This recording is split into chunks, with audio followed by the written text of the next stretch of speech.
नमस्कार, आदाब। Crime petrol Dastak में आप सबका स्वागत है।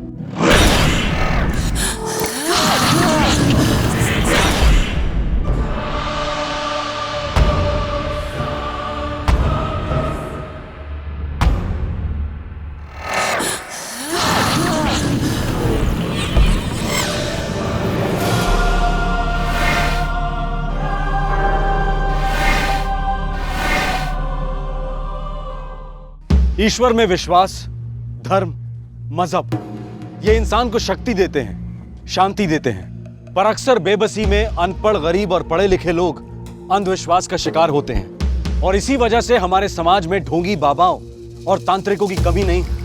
ये पाखंडी अपने शिकार को डरा धमकाकर हर तरह से लूट लेते हैं। 21वीं सदी में भी जाहिलता के ऐसे नमूने मिलेंगे कि यकीन करना मुश्किल हो जाता है कि क्या इंसान इतना बेवकूफ बन सकता है। उसे झूठ और फरेब की दस्तक सुनाई क्यों नहीं देती। फरवरी 2011, गांव रामगढ़, जिला सहारनपुर, उत्तर प्रदेश।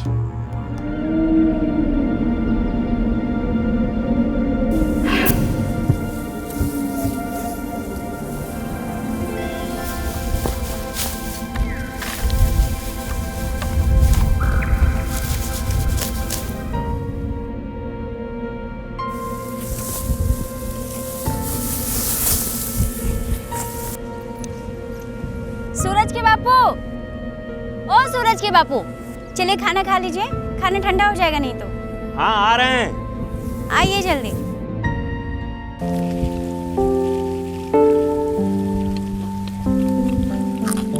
सूरज की माँ, ये बताओ, तुम्हारा बेटा पढ़ाई कर रहा है कि कहीं घुमाई कर रहा है? आपका भी तो बेटा है, आपको भी पता होना चाहिए। इसका मतलब आज भी स्कूल नहीं गया वो? नहीं गया, हंसिया लेकर यहीं कहीं घूम रहा होगा। आखिर आपका बेटा जो है। एक बात कहें, चाहे जो हो जाए, मेरा सूरज मेरे जैसा नहीं बनेगा। अरे वो हंसिया वसिया लेके नहीं काम करेगा, वो तो खूब पढ़ेगा, लिखेगा, बड़ा आदमी बनेगा और हमारी जिंदगी भी सुधारेगा और अपनी जिंदगी भी सुधारेगा। आखिर हमारा बेटा है। मेरा बेटा है। हमारा बेटा। हाँ भाई ठीक है, हमारा बेटा है।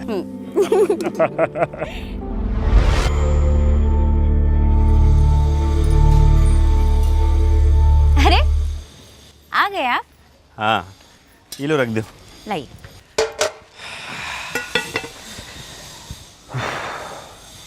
सूरज, ये लीजिए पानी। ए सूरज, ये जवाब काहे नहीं दे रहा है? घर में होगा तब ना जवाब देगा। शाम हो रही है, अभी तक उसकी तफरी मस्ती चल रही है। शाम रोज ही होती है। देखा, सूरज जो है ना तुम्हारी वजह से ही बिगड़ रहा है। हम बिगाड़ रहे हैं तो हमें ही सुधारेंगे। आप पानी पीजिए।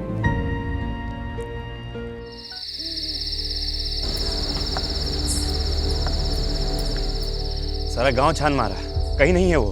उसके दोस्त लोगों से पूछे आप? अरे सबसे पूछ लिया सूरज की माँ, दिन भर से वो किसी के साथ नहीं था। अब तुम्हें बोलो कहाँ चला गया वो? सूरज! सूरज! सूरज! ए सूरज, हमारा आवाज सुनाई दे रहा है तुमको? सूरज! कहाँ चला गया हमारा बच्चा? सूरज! सूरज! सूरज! हमको पूरा विश्वास है हमारा सूरज जरूर आएगा।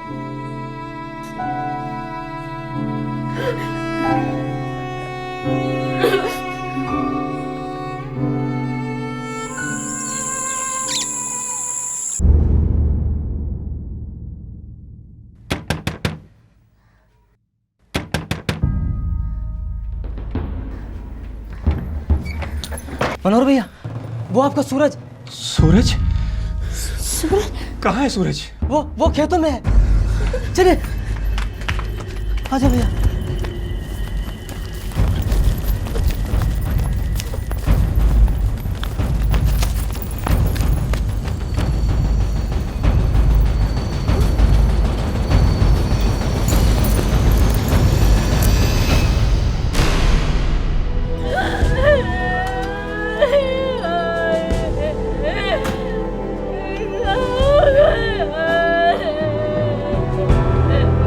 जब ये घर से निकला था तब आप कहाँ थे? सब हम खेत में थे।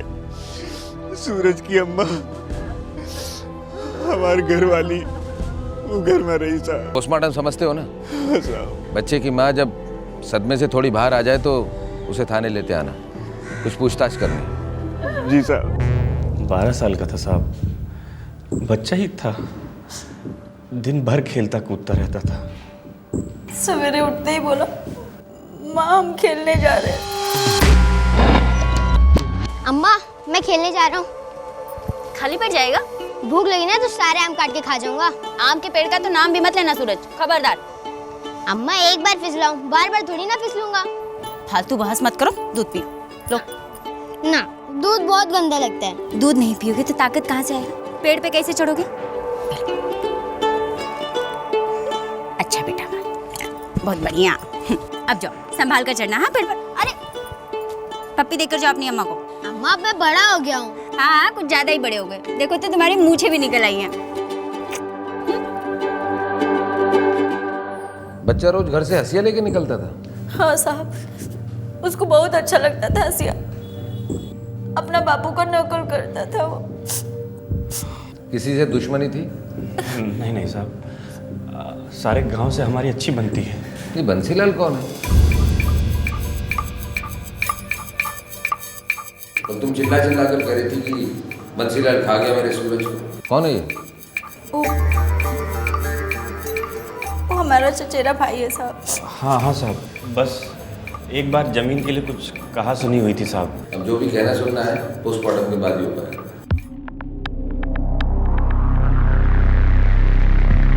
सर, ये बंसीलाल गांव के बॉर्डर पे रहता है। उस दिन मातम में भी नहीं आया था। उसे कहो कि यहाँ है, नहीं तो उसका मातम बनेगा। ठीक है सर। और हाँ, ये बच्चे के बाप मनोहर पे नज़र रखो, कहाँ उठता है बैठता है, मुझे सारी रिपोर्ट चाहिए। ठीक है सर। हंसी से वार किए गए। हाँ डॉक्टर, लड़का घर से हंसिया ही लेकर निकला था। इन 12 घावों के अलावा और भी कुछ है जो पकड़ में नहीं आ रहा है। अजीब सा है। घाव 12 की जगह 13 है, तो इसमें अजीब क्या है?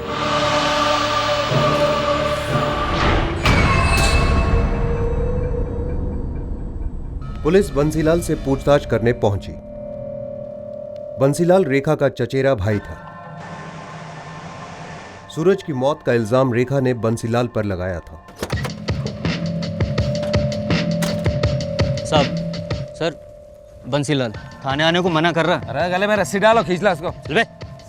आऊंगा साहब, आऊंगा। बस अभी नहीं, जरा ठेकेदार के यहाँ धान पहुंचा दूं, नहीं तो बड़ा नुकसान हो जाएगा साहब। अच्छा, रेखा के नुकसान से भी ज्यादा? समझा नहीं? समझ तो मैं भी नहीं पा रहा हूँ। तेरी चचेरी बहन के लड़के का मर्डर हो गया और तू एक बार भी देखने के लिए नहीं आया। साहब मैं बाहर था, सहारनपुर गया था साहब, आप किसी से भी पूछ लो। मैं तुझसे पूछ रहा हूँ, साफ साफ बता, रेखा के लड़के को क्यों मारा तूने? क्या बोल रहे हो साहब आप? रेखा से मेरी नहीं बनती, ये तो हर कोई जानता है, लेकिन बच्चे का कत्ल नहीं साहब, मैं ऐसा कभी नहीं कर सकता। तू नहीं कर सकता तो तूने करवा दिया होगा। साहब वो बच्चा मुझे बहुत पसंद था और मनोहर भी अच्छा आदमी है। मेरी दुश्मनी रेखा से थी और रेखा से दुश्मनी निकालने के लिए मैं उस बच्चे का कत्ल क्यों करूंगा साहब, जबकि वो उसका अपना बच्चा था ही नहीं। खाली पैदा करने से माँ नहीं बन जाते साहब। माना कि हम अपना दूध नहीं पिलाए थे, लेकिन अपने खून से सींचे थे अपने सूरज को। अपने खून से। अब किसी की मजाल है जो कोई कहे कि सूरज तुम्हारा बेटा नहीं था? हम अच्छी तरह से जानते हैं ये सब वो बंसीलाल का किया जा रहा है। वो मारा हमारे सूरज को हमसे बदला लेने के लिए। हाँ साहब, इस बंसीलाल ने बहुत सताया हमारी मासी को। तू कौन है? हम शेखर हैं साहब। शेखर कौन? हमारा भांजा है, सहारनपुर में रहता है। पुलिस की तहकीकात हर कदम पर इशारा कर रही थी कि यह गुस्से और बदले की भावना में किया गया जुर्म नहीं था, यह कुछ और था। पर क्या था?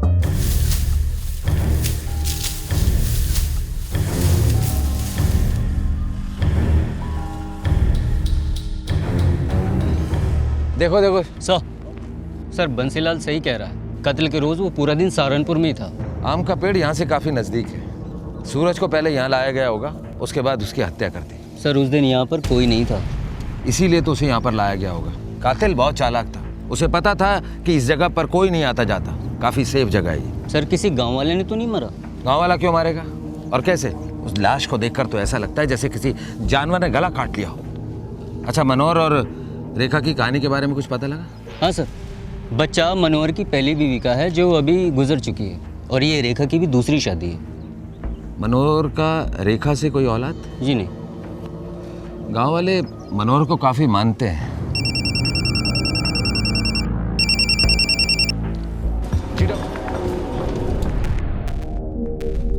मैं समझा नहीं डॉक्टर, आपका इशारा किस तरफ है? यह हसिया कत्ल का हथियार है। ओह, कत्ल पूरी प्लानिंग के साथ किया गया। नरबली।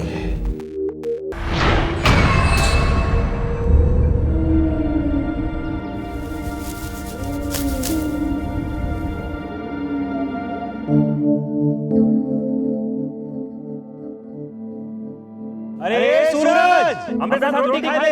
भूख नहीं है बाबू, बाद में खा लूंगा। रोटी गले से नीचे नहीं उतर रही सूरज की माँ। अगर आप ऐसे कमजोर पड़ जाएंगे तो कैसे चलेगा? हमें उसकी आवाज सुनाई देती है, लगता है जैसे वो हमको बुला रहा है।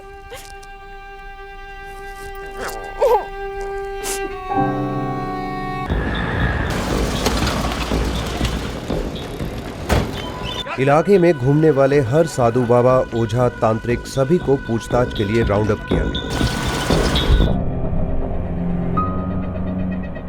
बोलो। बच्चा, हम लोग लोगों की जिंदगी में सुख शांति देते हैं, किसी की जिंदगी नहीं लेते। और जी सर, इन सबको ले जाओ और अपनी स्टाइल का सुख शांति दे दो। सब कुछ अपने आप उगल देंगे। साहब, नरबली हम लोगों के बस की बात नहीं है, बहुत ताकत चाहिए इसके लिए। हम में से किसी की इतनी औकात नहीं है कि ये सब करे। ताकत, औकात। तोमर जी सर। इन सबको अपनी औकात बता दो और हमारी ताकत।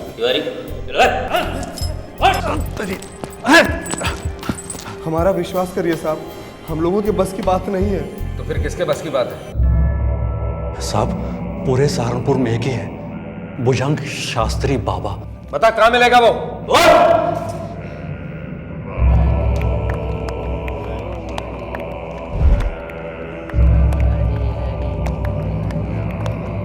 भुजंग शास्त्री सिर्फ इस गांव का ही नहीं बल्कि आसपास के सभी गांव का नामचीन तांत्रिक था।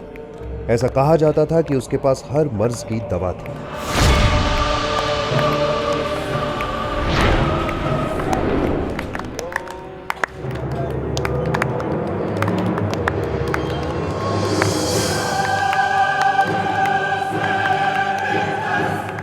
खड़ा।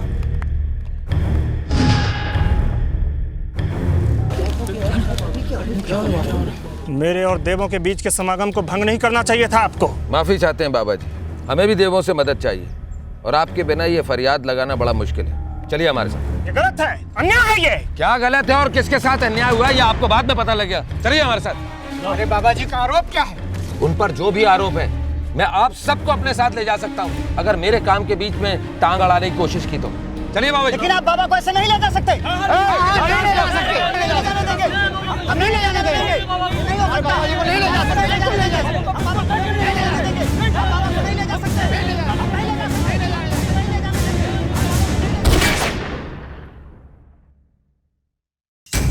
अगली गोली हवा में नहीं चलेगी, इसके बाद कई गोलियां चलेंगी। ए, हटा सबको।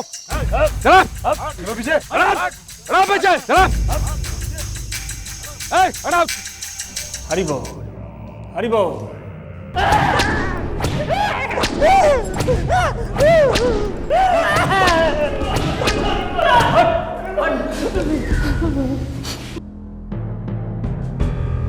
ये बलि एक औरत के लिए चढ़ाई गई थी, एक ऐसी बेचारी के लिए जिसकी कोख एक अरसे से खाली रही है। इस बलि से गर्भ को मैंने उस औरत के अंदर पहुंचाया है। ये आप लोगों को समझ में नहीं आएगा, ये देवों का वरदान है, देवों का वरदान है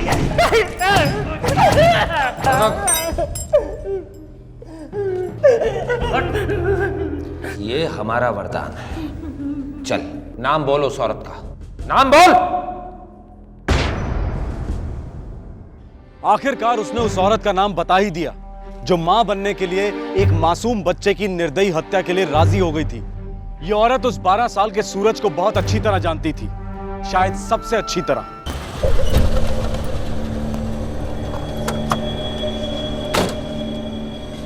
सूरज की मां पता चल गया। कहाँ पता चल गया इंस्पेक्टर साहब? भाई जो तुम और तुम्हारे पति जानने को तरस रहे थे। सूरज के हत्यारे का पता चल गया है। कब?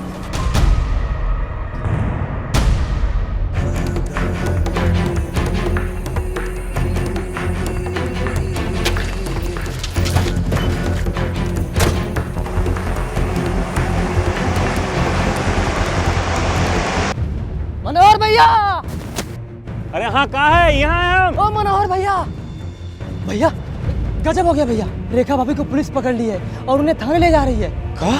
हाँ।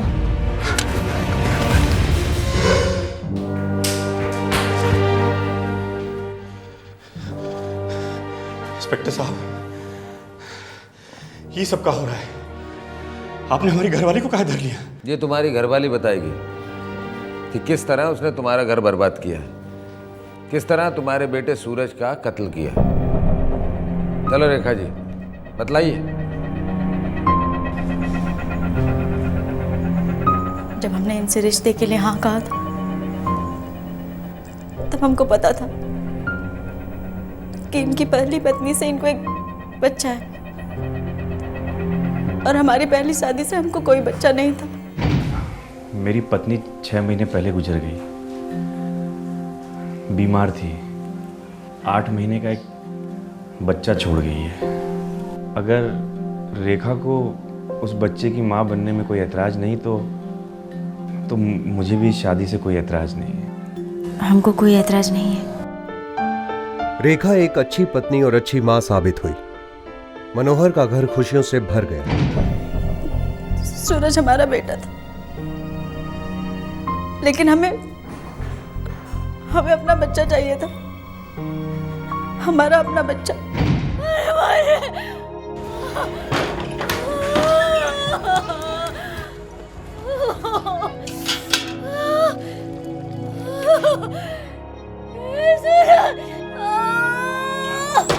रेखा और मनोहर ने बच्चा पैदा करने की कई कोशिशें की, पर रेखा का गर्भ ठहरता ही नहीं था।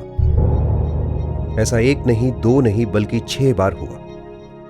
बच्चा पैदा करने की तड़प रेखा और मनोहर दोनों को लगातार कुरेद रही थी। रेखा बहन, हाँ, बहुत ही बुरा लगा सुनकर। कहाँ सुनकर जीजी? हमारे पति ने हमको सब कुछ बता दिया है। कहाँ बता दिया उन्होंने? यही कि तुम्हारे पति मनोहर भाई साहब तीसरी शादी करने जा रहे हैं। वो क्या है ना कि वो दूसरा बच्चा चाहते हैं और तुम तो उन्हें बच्चा दे नहीं सकती। अरे सूरज, यहाँ हमारे साथ रोटी खा ले। भूख नहीं है बापू, बाद में खा लूंगा। जब देखो खेलकूद। जब से रेखा ने शादी वाली खबर सुनी थी, वो बड़ी उदास और परेशान सी रहने लगी थी। वो अपने आप में ही कोई कमी महसूस करने लगी। कोई दूसरी औरत उसकी जगह ले, इस ख्याल ने उसका जीना दुश्वार कर दिया था। मैं अपने पति को खोना नहीं चाहती थी, उन्हें खुश रखना चाहती थी, उन्हें बच्चा देना चाहती थी, हमारा अपना बच्चा, मेरी कोख से जन्मा हुआ बच्चा। मासी की हालत मुझसे देखी नहीं जाती थी, मैं उनकी मदद करना चाहता था। अरे अंधे बेरे हो गए का? दिखाई नहीं देता हम यहाँ काम कर रहे? बाहर जाओ, बाहर जाओ। अगली बार अगर बोल यहाँ आया ना, चीर के रख देंगे। जब देखो तब सर पे सवार रहते हैं।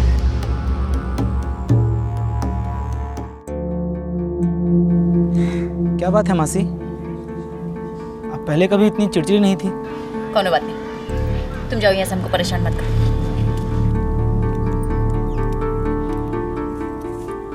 आप ठीक नहीं है मासी, और ये बात मुझे बहुत परेशान कर रही है।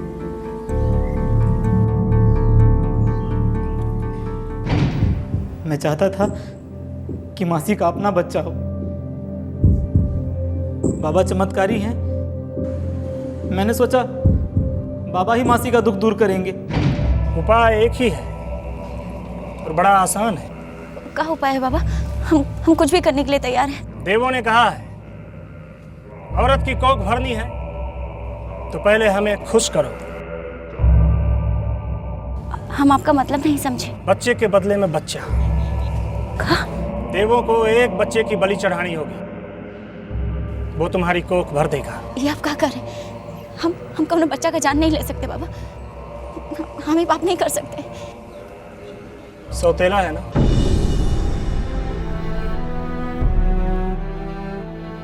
हाँ, लेकिन हमारे बच्चे जैसा है, लेकिन है नहीं। हमारे बेटे से बढ़कर है। तो फिर तुम मेरे पास क्यों आई? खुश रहो अपने बेटे के साथ, तुम्हारी कोख भर ही नहीं सकती। अरे सोच मत औरत, किसी की जान नहीं ली जा रही,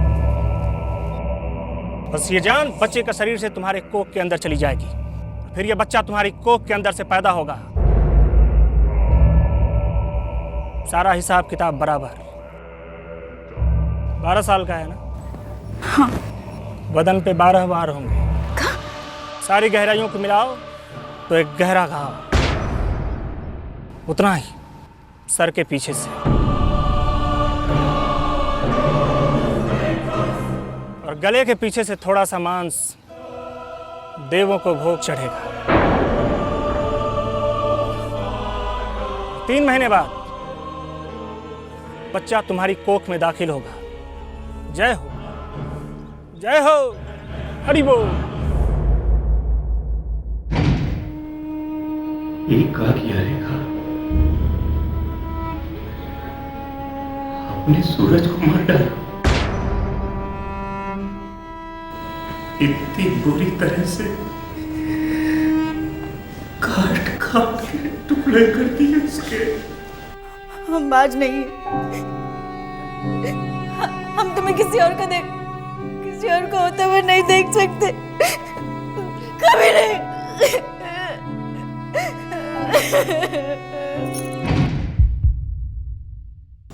और कोई सोच विचार नहीं मासी, कल कर ही देते हैं। हमारा मन बहुत घबरा रहा है। बाबा ने जबान दी है, आप माँ बनोगी मासी, और इसी बच्चे की माँ बनोगी, और कुछ मत सोचो।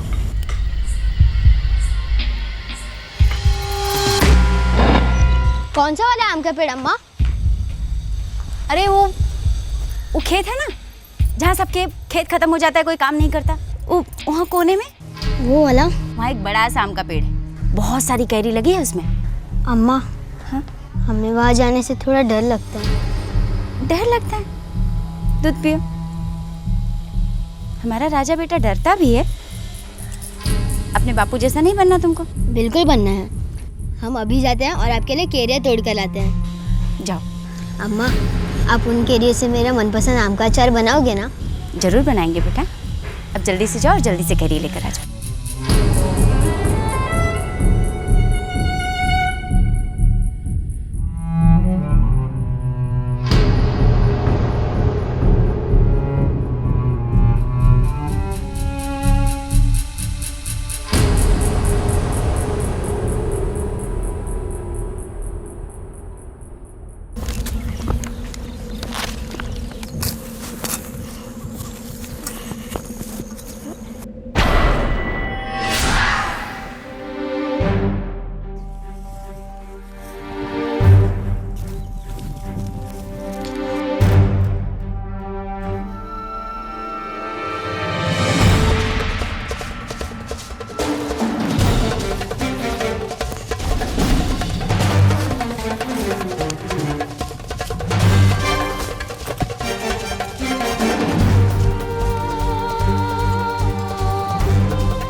गले के पीछे से थोड़ा सा मांस देवों को भोग चढ़ेगा।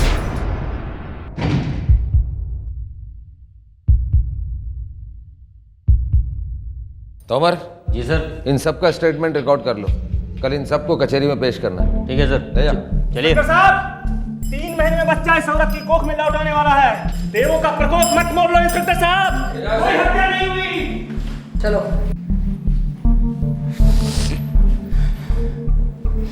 एक औरत ने कुछ बका और तुमने वो सब सच मान लिया। कैसे रेखा, कैसे? एक बार तो मुझसे पूछा होता, मैं कोई दूसरी शादी नहीं करने जा रहा था रेखा। मैं तो तुम्हें खुश देखना चाहता था, तुमको और सूरज को खुश देखना चाहता था मैं। और तुमने तो सूरज को मार डाला रेखा, सूरज को मार डाला।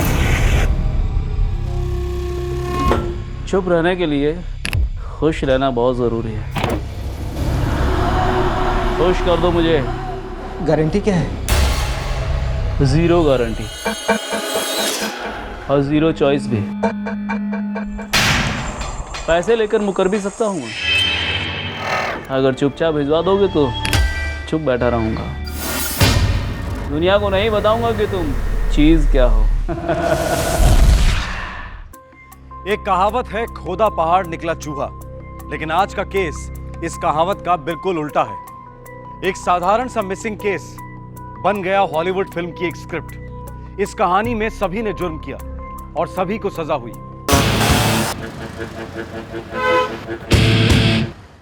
7 मार्च 2011, नई दिल्ली।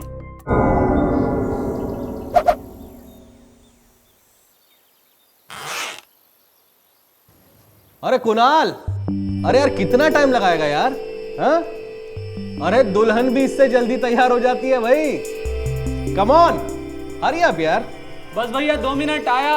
चाचू, इस संडे आपने प्रॉमिस किया था कि आप हमें पिकनिक ले जाएंगे। वो तो पिछले संडे भी किया था। ओए टॉम एंड जेरी, एक संडे गया तो क्या दूसरा संडे नहीं आएगा? और ये संडे क्या मेरी जिंदगी का लास्ट संडे है? इस हफ्ते जो है ना, इस संडे को एक शादी है। उसके बाद वाले संडे को हम लोग फंडे बनाएंगे, पक्का, आई प्रॉमिस। भाभी देखो ना, वादे निभा नहीं सकते तो वादे करते क्यों हो? अब भुगतो। भाभी ये शादी इमरजेंसी वाला मामला है। अगले महीने की डेट थी और फिर कुंडली उंडली का चक्कर हो गया। तुम कोई चक्कर क्यों नहीं चलाते? ओ भाभी प्लीज। क्या भाभी प्लीज? कितनी शादियां करवाते हो तुम? अपनी शादी के बारे में क्यों नहीं सोचते? मैं ढूंढूंगा चाचू के लिए परफेक्ट चाची। और मैं भी। भाभी भैया आप लोग भी एक एक ढूंढ लो, मैं भी एक ढूंढ लेता हूँ, फिर मंडे टू फ्राइडे के लिए अलग अलग। छी शैतान। ओ मंडे टू फ्राइडे के हीरो, सरकारी नौकर मैं हूँ, तू नहीं, समझा? और आज फिर लेट हो गया ना तो तेरे चक्कर में मुझे मेमो मिल जाएगा ऑफिस से। चल जल्दी। चाचू बाय पापा। बाय।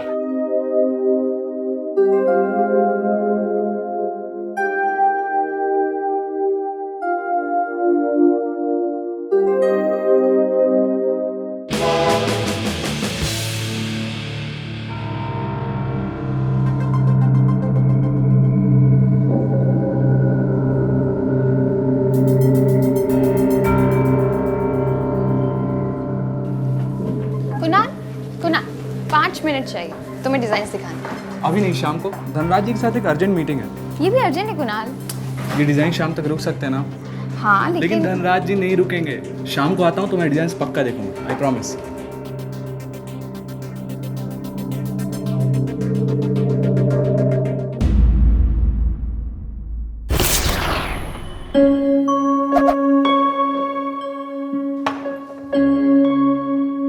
सुनो जी, कुछ ठीक नहीं लग रहा है। अब तुम शुरू मत हो जाना बस। अरे बच्चा नहीं है कुणाल, कहीं फंस गया होगा। और वो सुबह कह तो रहा था वो कोई अर्जेंट शादी है, उसके लिए देर हो जाएगी। काम कितना भी अर्जेंट क्यों ना हो, कुणाल अपने दोनों मोबाइल फोन तो कभी स्विच ऑफ नहीं रखता ना। अरे बाबा कहीं रह गया होगा, नेटवर्क नहीं लग रहा होगा, और क्या है। देखो यकीन कर, कुछ भी गड़बड़ नहीं है, आ जाएगा तुम्हारा लाडला देवर। 7 मार्च 2011 को कुणाल की भाभी एक झपकी नहीं सोई और ना ही उसके भैया आदित्य कश्यप सोए। सुबह हो गई थी और कुणाल की कोई खबर नहीं थी। अंकिता की सिक्स सेंस सही साबित हुई, कुछ गलत हुआ था। कल रात ये कह रही थी कि कुछ ठीक नहीं लग रहा है, कुणाल अभी तक घर नहीं आया। मैंने सोचा जी हुई होगी ऐसी कोई बात, पर कुणाल पूरी रात घर नहीं लौटा। उसके दोनों मोबाइल भी स्विच ऑफ जा रहे थे। दफ्तर जी मैंने फ़ोन किया था, कह रहे थे कि कुणाल तो दोपहर में ही धनराज जी से मिलने के लिए चला गया। किससे? जी धनराज पांडे, कुणाल की कंपनी के मालिक।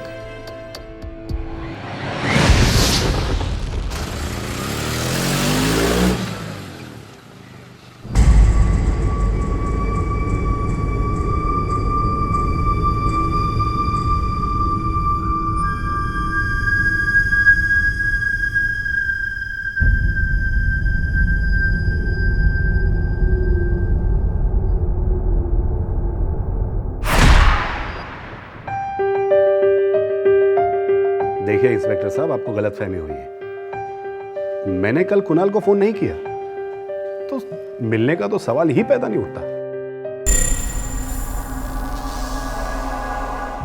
मैं 7 बजे तक वेट करती रही सर। जब कुणाल नहीं आया तो मैं निकल गई। कुणाल को फिर से फोन नहीं किया आपने? किया था सर, लेकिन दोनों फोन स्विच ऑफ थे। सर जब उसे कॉल आया तब मैं कैबिन में ही थी और उसके बाद कुणाल ऑफिस से तुरंत ही निकल गया। पार्टी के रिसेप्शन में ऑर्किड्स चाहिए, तो तुमने नोट नहीं किया था राधिका? ओह सो सॉरी कुणाल, मेरे ध्यान से निकल गया। नोट कर लो एंड बी केयरफुल। हेलो जी, ठीक है, मैं आधे घंटे में पहुंचता हूँ। कुणाल ने आपकी एम्प्लॉय स्मृति से कहा कि वो आपसे मिलने जा रहा है। कोई अर्जेंट मीटिंग है आपके साथ? या तो कुणाल मजाक कर रहा होगा, या मेरी जो एम्प्लॉय है सुरुति, व्हाटएवर, वो झूठ बोल रही होगी आपसे। आप सच बोल रहे हैं? जी ऑफिसर, देखिए मुझे 3 अटैक आ चुके हैं और मेरा टूर्स एंड ट्रेवल्स का काफ़ी बड़ा बिजनेस है। ये हैप्पी वेडिंग ब्यूरो तो मैंने अपनी पत्नी की खुशी के लिए खोला है। मतलब ये है मेरी मिसेस कल्पना पांडे। कल्पना जी, कुणाल आपके साथ काम करता था ना आपके हैप्पी वेडिंग ब्यूरो में? हाँ जी ऑफिसर, देखिए अब मुझसे कुछ काम होता नहीं है, इसीलिए इन सारी चीज़ों की जिम्मेदारी मैंने इन दोनों पर दे रखी है। कल्पना जी, आपको क्या लगता है कुणाल ने ऐसा क्यों कहा कि आपके पति से मिलने जा रहे हैं? मैं क्या जानूं? नहीं, काम करता है ना आपके साथ, कुछ तो आइडिया होगा ना। शायद किसी और से मिलने गया हो, कोई प्राइवेट पर्सनल काम। हमारे साथ तो सिर्फ उसके प्रोफेशनल ताल्लुकात हैं।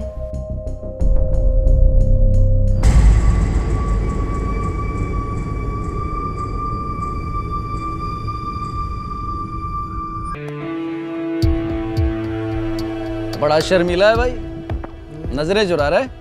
नहीं जी, ऐसी कोई बात नहीं है जी। कैसी बात है फिर? कुछ बात तो है, बता दे। कोई बात ही नहीं है जी। चल अपना नाम ही बता दे। राजवीर है जी नाम। कब से काम कर रहे हो? हो गए जी, 2 साल हो गए। कुणाल कश्यप को जानते हो? हाँ जी, मैडम। मैडम क्या मैडम? मैडम के साथ काम करता है जी वो। अच्छा, ये जो तुम्हारी मैडम के साथ काम करता है, कल शाम को आया था इस घर में? नहीं। पक्का? जी पक्का नहीं आया जी वो। साफ कर। जी।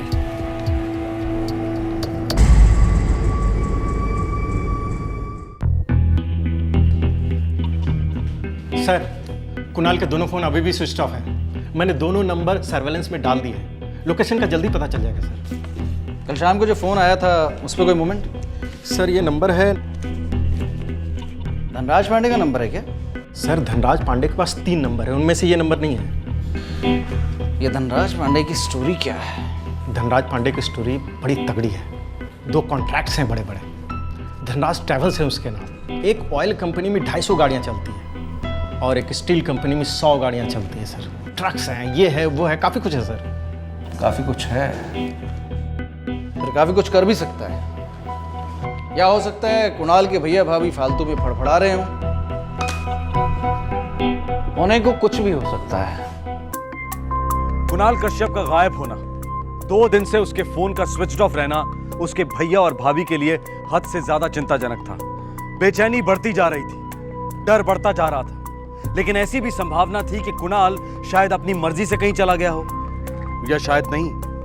ठीक है, मैं आधे घंटे में पहुंचता हूँ।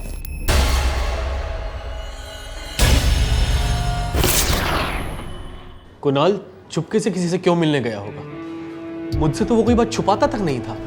मैं आपको एक बात बताऊं, ये जो धनराज पांडे है ना, ये गलत है। ये जो धनराज पांडे है ना, ये गलत है। गलत मतलब? नाइंसाफी की थी हमारे देवर जी के साथ। कैसे नाइंसाफी? झगड़ा हो गया था दोनों का। कैसा झगड़ा? आज कंपनी के जितने भी क्लाइंट्स हैं, सब के सब मैं लेकर आया हूँ और उन्हें बनाया भी मैंने ही रखा है। तुम जरूरत से ज्यादा काम करते हो कुणाल। लेकिन उन्हें ऐसा नहीं लगता है। 4 आने की कंपनी थी, 4 आने की, और धनराज जी ऊपर से हमेशा बीमार। कल्पना मैम नाम के एमडी हैं, लेकिन बिजनेस का बी नहीं मालूम है उन्हें। कुणाल यार, इसमें तुम इतना गुस्सा क्यों हो रहे हो? गुस्सा होने वाली बात तो है ना भैया। वो लोग समझते हैं कि मैं कुछ बेवकूफ़ टाइप्स हूँ और मैंने कुछ काम ही नहीं किया है कंपनी के लिए। मुझे 50% पार्टनरशिप चाहिए और मैं उसे लेकर आऊँगा। तो कुणाल को प्रॉफिट का 50-50 चाहिए था। हाँ जी, उतना तो बनता था। कुणाल ने तो कॉन्ट्रैक्ट बदलने की बात भी की थी। वैसे कुणाल ने जब कंपनी ज्वाइन की थी तब क्या पोजीशन थी उसकी? जी, मैनेजर। सच कहूं तो ऑफिसर, ये कंपनी घाटे में चल रही है। ऊपर से कुणाल रोज फैल जाता था, किसी ना किसी बात को लेकर मेरी पत्नी से हमेशा बहस करते रहता हूँ। किन बातों को लेकर बहस करता था धनराज जी? बगल में बैठा है तो सर पर बैठने की कोशिश कर रहा था। मतलब ये ऑफिसर, हैप्पी वेडिंग ब्यूरो मेरी अपनी कंपनी है, जिसे जो कहना है कहे। ये आइडिया मेरा है, कंपनी मेरी है, और आज तक मैंने अपनी कंपनी में किसी को पार्टनरशिप नहीं दिया। सिर्फ मेरे लिए, मेरी खुशी की खातिर ये तैयार हो गए थे उसे पार्टनर बनाने के लिए, 50% देने के लिए। लेकिन नहीं, बहुत ही लालची किस्म का आदमी है ये कुणाल।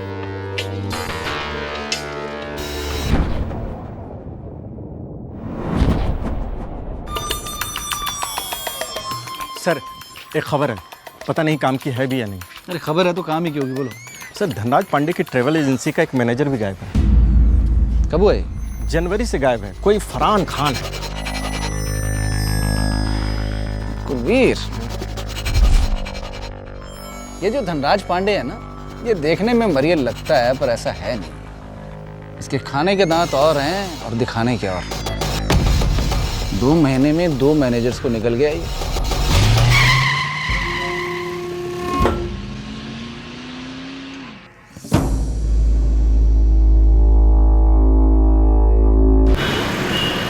पुलिस अब धनराज पांडे के एक और गुमशुदा मुलाजिम फरहान खान की तलाश में लग गई। फरहान 11 जनवरी को अचानक गायब हो गए। पुलिस कंप्लेंट नहीं की आपने? की थी, मगर बात कुछ आगे नहीं बढ़ी। कोई झगड़ा, किसी तरह की टेंशन? को घर पर तो कुछ नहीं, दफ्तर में टेंशन हो तो मैं कह नहीं सकती। वैसे ये फरहान साहब कब से काम कर रहे थे धनराज ट्रेवल्स में? 10 साल हो गए, पिछले हफ्ते। कुलवीर। Yes sir. धनराज पांडे की सारी हिस्ट्री ज्योग्राफी निकालो, उसका पूरा कच्चा चिट्ठा चाहिए मुझे। Yes sir. धनराज पांडे की धनराज ट्रेवल्स और हैप्पी वेडिंग ब्यूरो के हर एम्प्लॉय से पुलिस ने अलग से पूछताछ की, लगभग 400 लोगों से।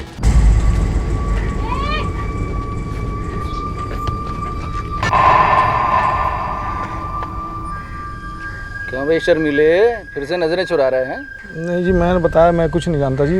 अरे जानना तो हमारा काम है बावले, तुम तो बस बोलो। ये कुणाल उस धनराज के यहाँ शाम को आया था? शाम को नहीं आया जी, वो मैं तो पूरे दिन वहीं खड़ा रहता हूँ साहब जी। पक्का? हाँ जी। अच्छा, तुम्हारे साहब और मालकिन कैसे लोग हैं?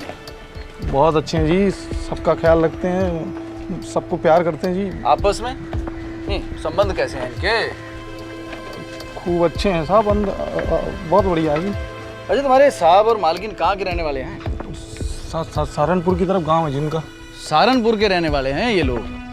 साहब पहले कुछ नहीं था जी उनके पास, सब अपने दम पे खड़ा किया जी, बिजनेस इतना बड़ा, और मेम साहब ने बहुत साथ दिया उनका जी। तुम जा रहे थे ना कहीं? चलो। जी सर।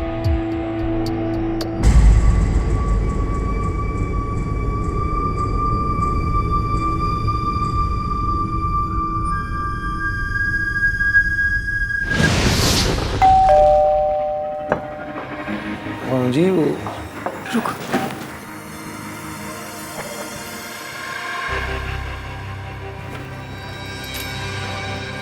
ये लो।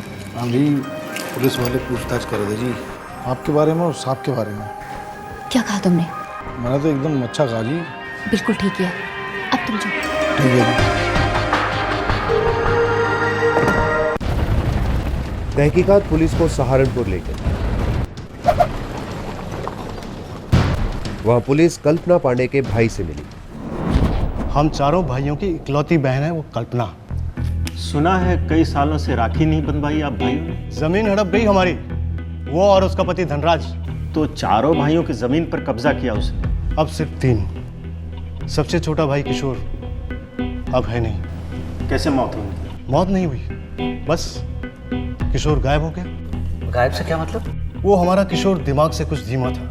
दरअसल वो कल्पना और धनराज के साथ ही रहता था। उसकी बनती थी उनसे? नहीं बनती थी, बिल्कुल नहीं बनती थी। हमारा किशोर बार बार उनसे अपने हिस्से के पैसों की मांग करता था और बस फिर एक दिन किशोर गायब हो गया। कुणाल कश्यप को गायब हुए 3 दिन हो चुके थे और इन 3 दिनों में पुलिस को कई और गुमशुदा लोगों के बारे में जानकारी मिली जिनका ताल्लुक पांडे जोड़े से था। कुणाल के अलावा फरहान खान, जो पिछले 10 साल से धनराज ट्रैवल्स में नौकरी कर रहा था, और किशोर मल्होत्रा, जो कल्पना का सगा छोटा भाई और धनराज पांडे का साला था। यह गायब होने का माजरा क्या था? पुलिस इस रहस्य के दरवाजे तक पहुंच गई थी, बस ताले की चाबी मिलना बाकी था।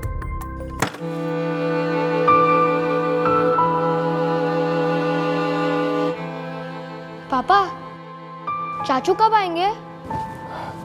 आ जाएंगे बेटा, आ जाएंगे। आदित्य और अंकिता कश्यप कुणाल की गुमशुदगी से परेशान थे।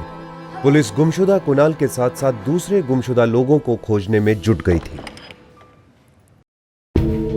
और फिर 10 मार्च 2011 को कुणाल कश्यप के बारे में खबर आई। सर, कुणाल का फोन का लोकेशन ट्रेस हो गया सर। कहाँ है? बुलंदशहर, उत्तर प्रदेश में, जहां आखिरी बार फोन स्विच ऑफ हुआ था सर। ये देखिए सर, ये है सेल टावर जहां कुणाल का फोन का नंबर आखिरी बार ट्रेस हुआ था सर। इस टावर की रेंज इतनी है सर। ये तो काली नदी के साथ लग के है ना? ये sir Bibi Nagar police station के इलाके में पड़ता है सर। रेल की ट्रैक से लग के है ये।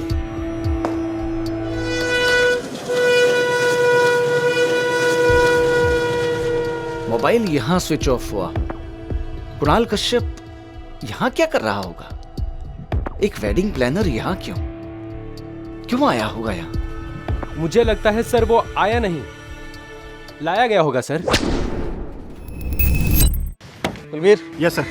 बीबी नगर पुलिस स्टेशन के इलाके में जो मुर्दा घर है वहां देखना पड़ेगा, हो सकता है कोई लावारिस लाश हो। Yes sir. मोबाइल फोन के स्विच ऑफ होने की लोकेशन बहुत अजीब थी। इससे पुलिस का शक और गहरा हो गया कि कुणाल के साथ कुछ बहुत सीरियस हुआ था।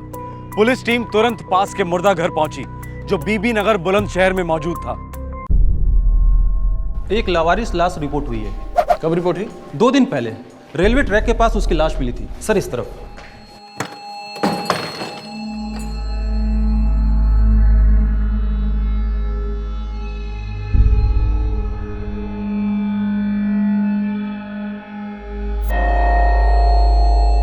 कुणाल कश्यप की लाश मुर्दाघर में लावारिस पड़ी हुई थी।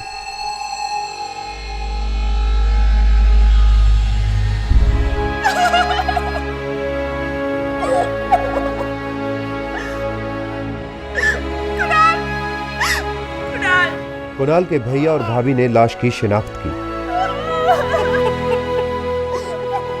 मैं ढूंढूंगा चाचू के लिए परफेक्ट चाची। और मैं भी। भाभी भैया, आप लोग भी एक एक ढूंढ लो, मैं भी एक ढूंढ लेता हूँ, फिर मंडे टू फ्राइडे के लिए अलग अलग।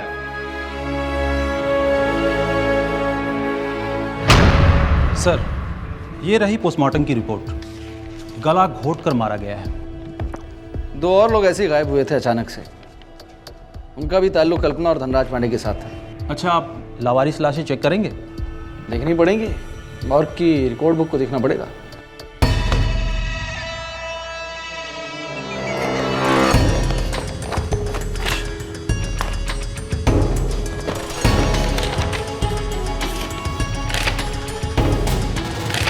सर रुकिए,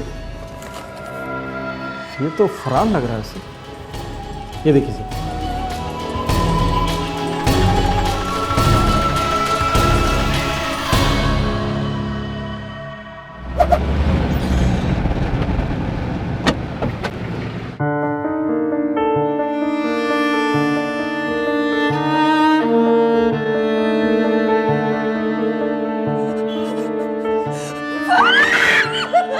फरहान खान की पत्नी सोफिया ने लाश की तस्वीर को पहचाना।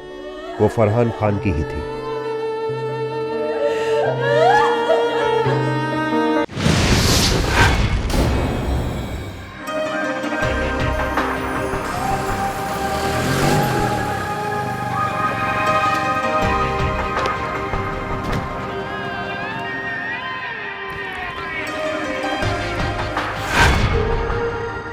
क्या बकवास है?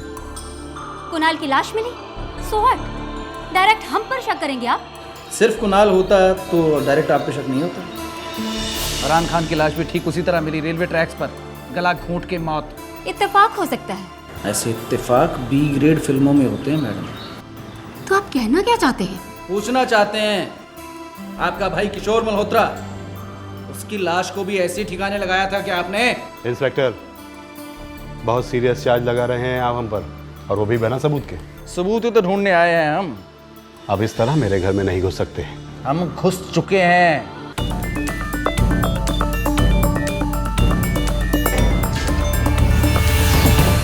कांस्टेबल। Yes sir. इस गाड़ी की चाबी चाहिए मुझे, लेके आओ। Yes sir.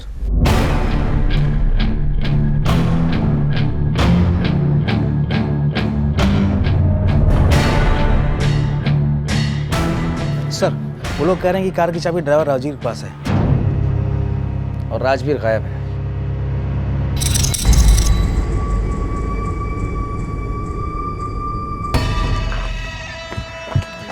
शर्मिले राजवीर जी, इतनी जल्दी क्या है? दरअसल जल्दी है, जल्दी जल्दी सब कुछ बता दे वरना मुर्दा घर में बुकिंग करनी पड़ेगी तेरी।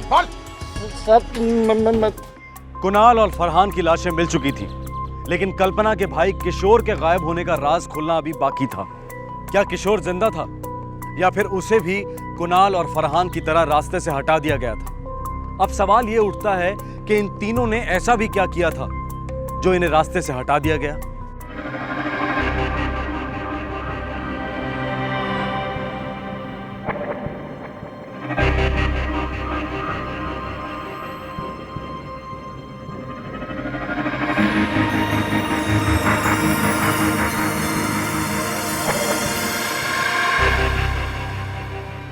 शर्मिले, सोच ले,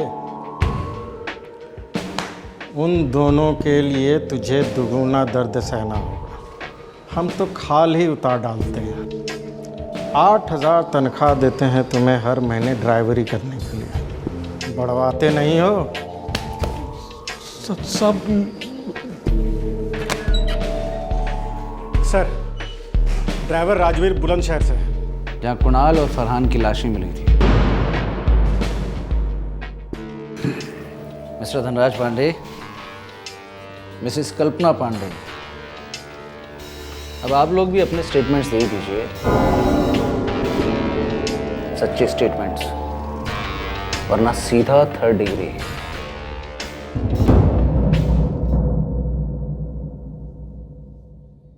कुणाल सब कुछ जान चुका था। Partnership? Are you okay? Manager हो, अपनी औकात को अच्छी तरह से जान लो। आप भी ये बात जान लीजिए कि हैप्पी वेडिंग ब्यूरो आज जिस मुकाम पर है, मेरे कारण है। सोशल सर्विस नहीं करते हो तुम, सैलरी मिलती है इसके लिए तुम्हें। मेहनत की मिलती है, अकल की मिलती है, और दोनों से आप बहुत दूर हैं। हम लोग बहुत दूर हैं, पास आने की कोशिश भी मत करना। 50% तो क्या, मैं तुम्हें 5% की भी ऑनरशिप ऑफर ना करूं। जाओ कहीं और जाकर ट्राई करो, और आज ही अपना रेजिग्नेशन दे दो, मैं साइन कर दूंगी। बेवकूफ़ समझ कर रखा है क्या? एक बार बाहर निकालने की कोशिश तो करके देखिए, हालत खराब कर दूंगा। धमकी? नो सर, मुझे मेरा हक चाहिए, और मुझे मालूम है कि आपने और लोगों का भी हक मारा है। बल्कि हक क्या, आप लोगों ने तो हकदारों को ही मार डाला है। फरहान और किशोर मल्होत्रा, बुलंदशहर के चक्कर, ड्राइवर्स की मिली भगत, सब पता है मुझे। आपने ड्राइवर के मुंह में पैसे ठूसे, ड्राइवर ने 2 लोगों के गले घोटे और लाशें ठिकाने लगा दी। राइट या wrong mister Pandey, Mrs Pandey? Sir, ये ब्लैकमेल नहीं है, मुझे मेरा हक चाहिए, 50% पार्टनरशिप।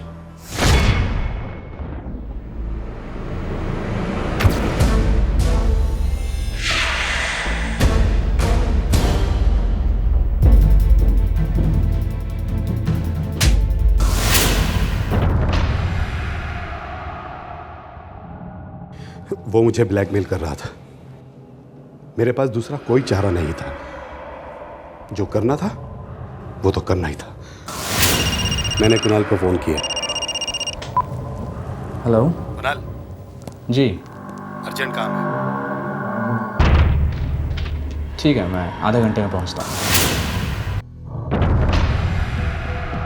इस फोन कॉल के लिए खास एक सिम कार्ड खरीदा मैंने, झूठे नाम और झूठे एड्रेस पर। कॉम्प्रोमाइज करने का बहाना बनाकर मैं कुणाल को ड्राइव पर ले गया।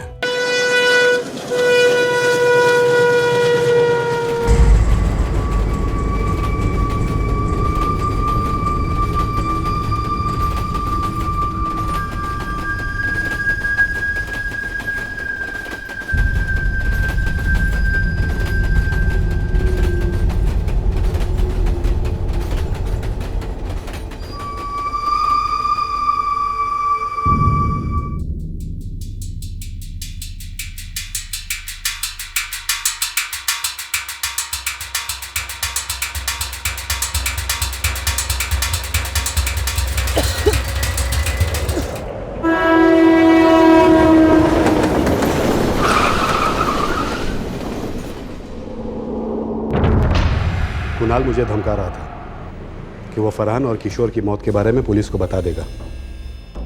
इसीलिए मैंने कुणाल को मरवा दिया। फरहान को क्यों मरवाया?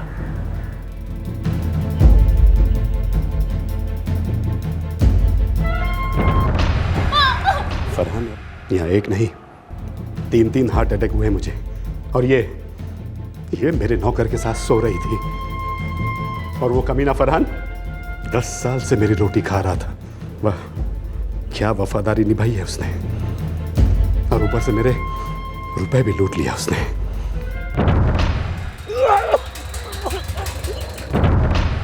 कुणाल को मारने का मेरा कोई इरादा नहीं था, लेकिन फरहान को तो मैं कभी माफ नहीं करता। पत्नी को माफ कर दिया?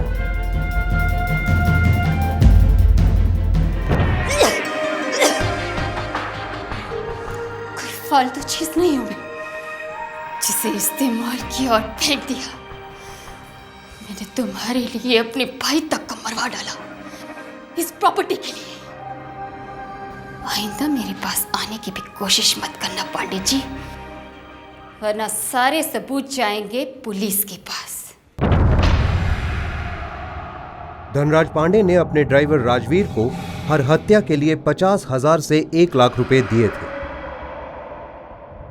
कुणाल के मर्डर के बाद धनराज ने राजवीर को दिल्ली में एक पॉश डुप्लेक्स फ्लैट देने का वादा भी किया था। धनराज के अनुसार एक हॉलीवुड फिल्म देखकर उसे ये मर्डर्स करने का आइडिया आया था। कुणाल का अपना हक मांगना जायज था, पर क्या ब्लैकमेलिंग सही तरीका था?